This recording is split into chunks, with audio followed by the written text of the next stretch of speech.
first and biggest project that we're using is, I'm just taking my photo and I'm not allowed to show my pass, so I'll just let him It was actually in a room called B340. It's in Sellafield.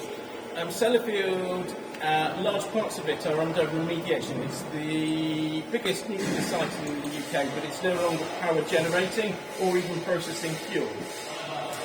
And so people are trying to bring that site back to a green field. And they were working in a particular building, in a particular room, when radiation alarms went off, which are there to protect the people.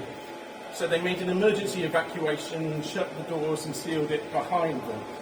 In a safety case situation, this is a very difficult safety case because your original assumption was that it was safe to work in that room, and then something has happened which you don't understand why it's happened and what has happened. And now how can you prove that it's safe to re-enter a room when you haven't got that data to evaluate in the first place? And in fact, nobody did re-enter that room for over 10 years.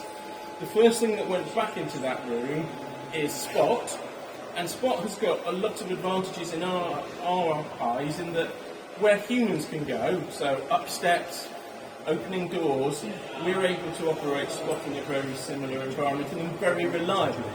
So what it was able to do was to enter this area and take a scan of radiation and a scan of position and map those two. You can see the sort of sensor set on the top of that video that's there.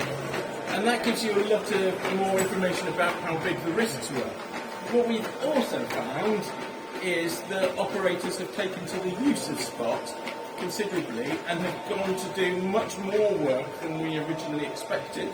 So quite a lot of the actual decommissioning work, and that has huge savings in things that we call secondary waste.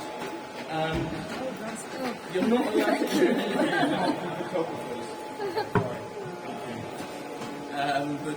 To that. So we don't have to give Spot a air-fed suit. We don't have to go through a whole series of isolations, and in fact, it can stay in situ, sitting on its charge station and